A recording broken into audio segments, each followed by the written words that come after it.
اور ہم نے داؤد کو زبور بھی عنایت کی۔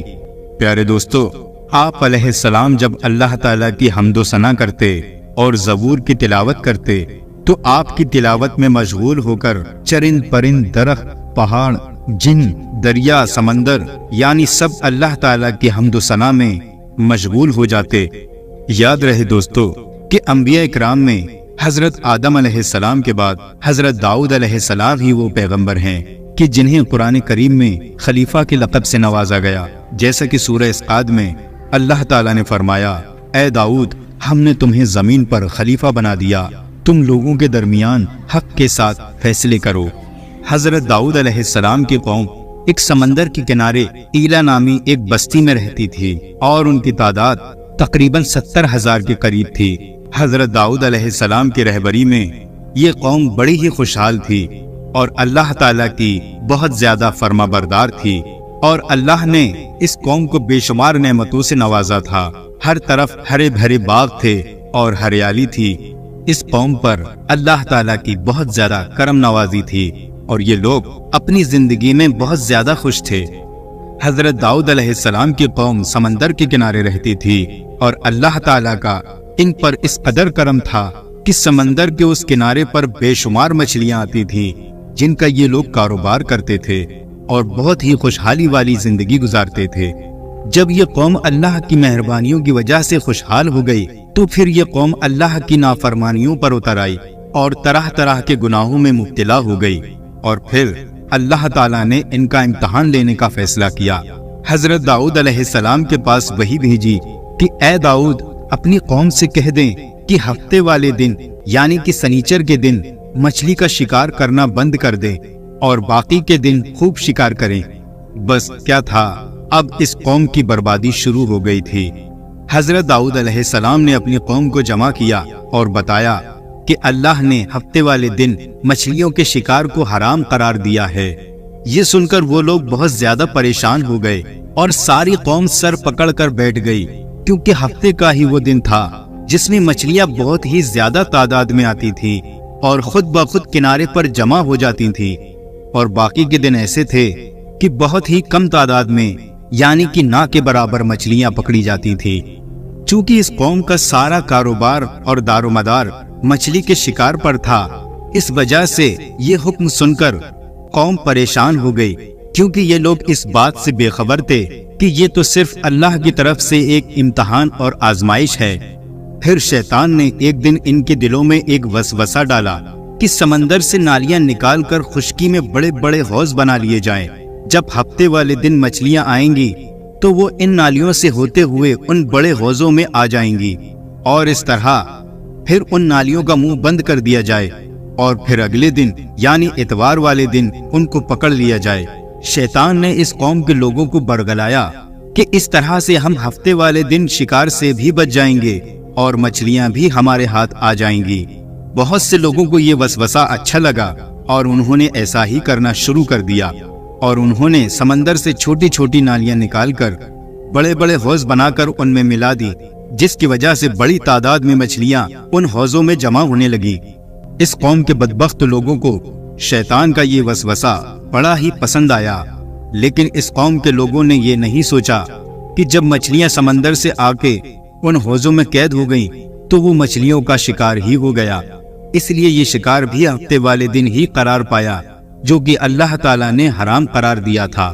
لیکن اس قوم میں بعض لوگ ایسے بھی تھے جنہوں نے اس کام کا اختلاف کیا اور اسے اللہ کے خلاف بتایا اور اس کا اعتراض کیا۔ اس موقع پر یہودیوں کے 3 گروہ ہو گئے۔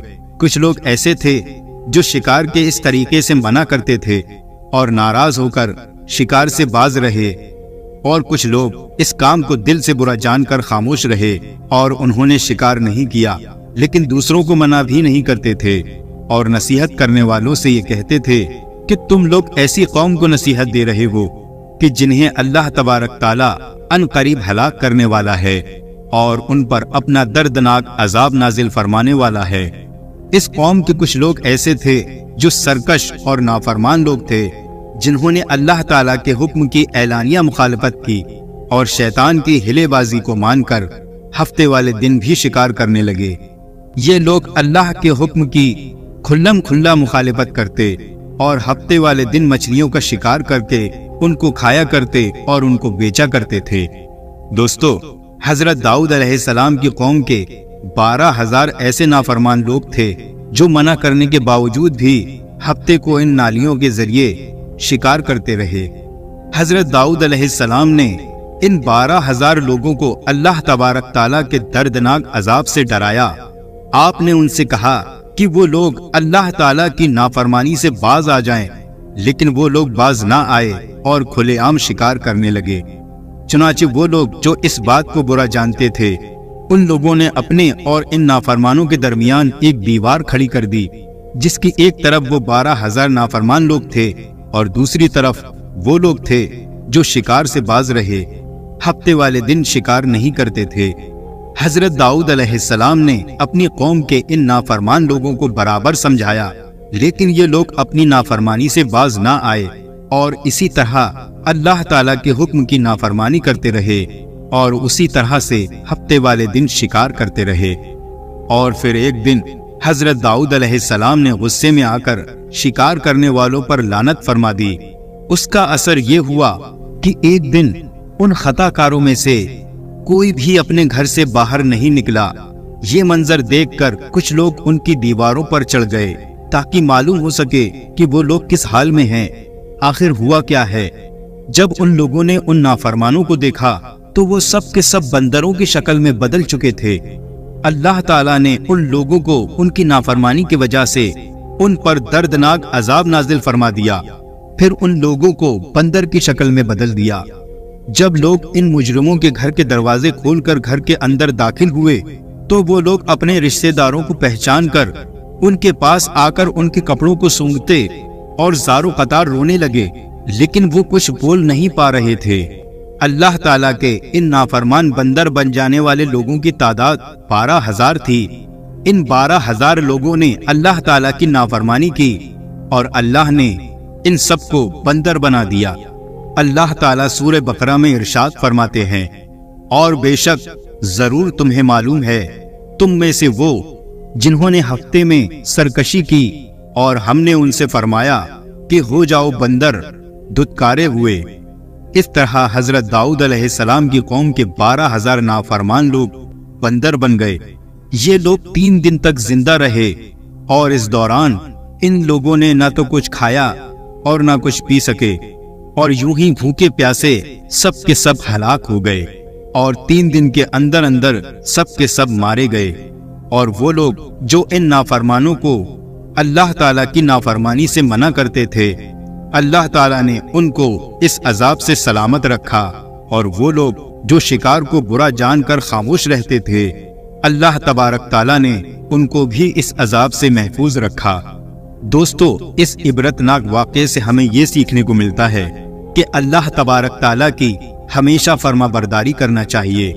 اللہ تعالیٰ سے دعا ہے کہ اللہ تعالیٰ ہم سب کو دین کے راستے پر چلنے کی توفیق عطا فرمائے، آمین یا رب العالمین۔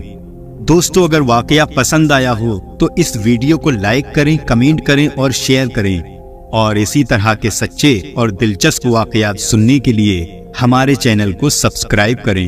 السلام علیکم ورحمۃ اللہ وبرکاتہ۔